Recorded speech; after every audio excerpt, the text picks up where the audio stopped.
Vienoje iš praėjusių laidų mes kalbėjome apie tai, kaip svarbu pasirinkti maistą, kuris tinka tik tai jums.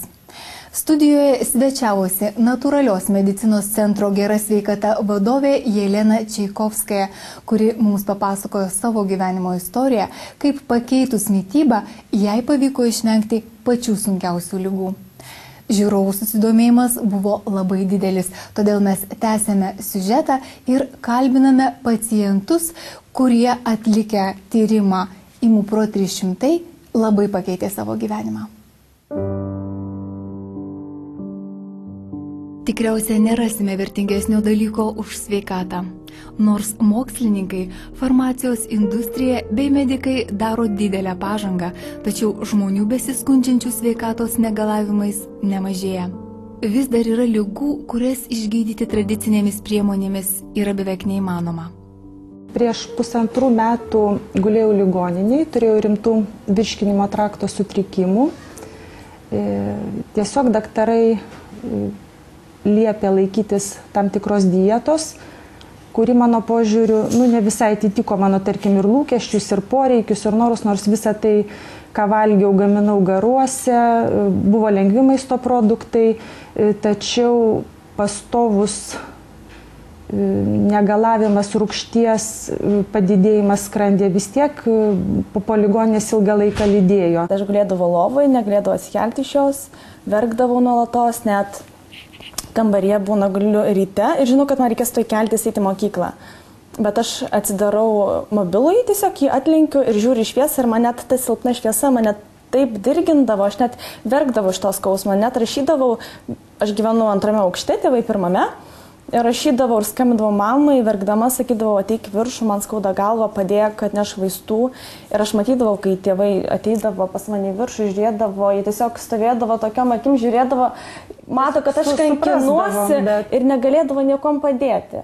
Vienu metu galvojau, iš viso ten norėjau numirti, galvojau, vežkit mane į ligoninę, nupjaukit man galvą, nenoriu gulėti kentėti. Buvau skrandžio pajaurasta. Tai buvo paskirtas medikamentinis gydymas ir geriau aš tos vaistus, bet ten paskui buvo kontrolė po kiek laiko ir skrandžio patikrinimas. Ir jau buvau užgyjusi, bet man virškinimas nesustvarkė. Turėjau čia atvažiuoti ir įsitirti savo maisto derinimą, atliktą tyrimą. Ir atlikus tą tyrimą paaiškėjo, kad praktiškai galiu valgyti daugą, tačiau negaliu beveik visų pieno produktų. Pitagoras jau daugiau nei prieš 3000 metų sakė, esame tai, ką valgome.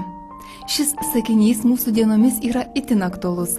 Maisto įtaka mūsų sveikatai yra daug didesnė, nei mes galvojame. Turėjau problemą žarnyno ir aš ją turėjau visą gyvenimą, teisybę pasakius, ir bandžiau aš valgyti, mano akim žiūrint, kaip mano supratimu gerą maistą teisingą, tai sakysim, avižų košė ryte, ten košė, plamai košės, valgyt košės. Pasirodo, po testo padarimo aš labai nepriimu, mano netoleruoja, avižų netoleruoja, rugių, kviečių, miežių.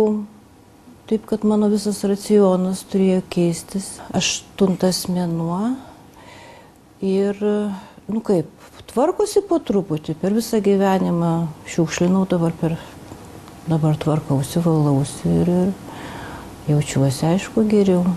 Žarnynas pradėjo veikti. Virškina,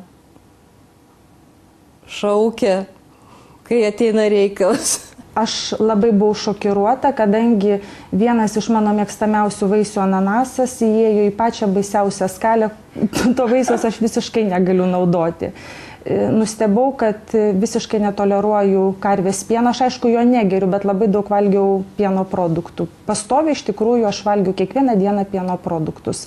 Ir tarkim, iš tikrųjų mityba mano visiškai netitiko reiškia, tų visų tyrimo rezultatų.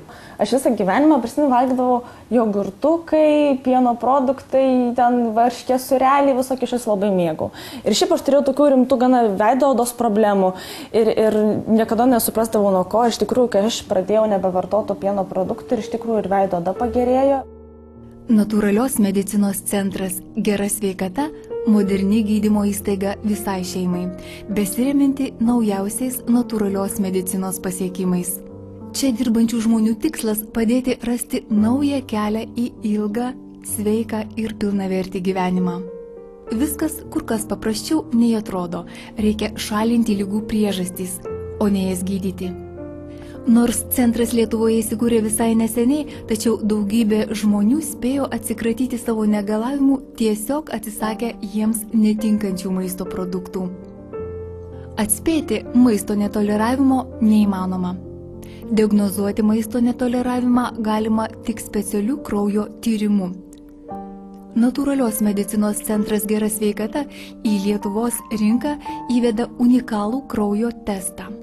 Imupro 300, kuriuo diagnozuojami maisto produktai ir maisto priedai, kurių žmogaus organizmas gali netoleruoti. Imupro 300 maisto netoleravimo testas sukurtas Vokietijos kompanijos RBiofarm. Vokiečių mokslininkai, tai yra subalansuota mitybos sistema. Testas pagristas moksliniais tyrimais ir jisai nustato net 273 produktus, tų produktų, kurių mes valgome kasdien. Ir jeigu žmogus atlikus tyrimą žinos, ką jisai toleruoja, pagal nustatytą laipsnį,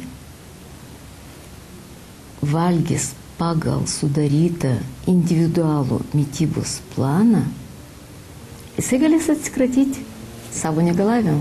Medicinos centre Gera sveikata diagnostikai ir procedūroms naudojama pati naujausia ir pažangiausia medicinos įranga. Centre taikomi įvairūs detoksikacijos metodai, kurie sudaro sąlygas aktyviai šalinti iš organizmo kenksmingas medžiagas ir gerina apykaitos procesus. Patys gražiausi komplimentai buvo iš vyro pusės. Po 2 mėnesių jis mus labai tiesiog stebėjo kiekvieną dieną, vis sakė, kiek čia jūs žaisit, o po 2 mėnesių priejo vieną dieną ir pasakė, tu žinai, aš labai skeptiškai žiūrėjau šitą tyrimą, bet tai, ką aš matau jūsų veiduose, pasikeitimą apskritai tokį vidinį dvasinį, sakė, tiesiog, suprantu, sunku patikėti, bet aš suprantu.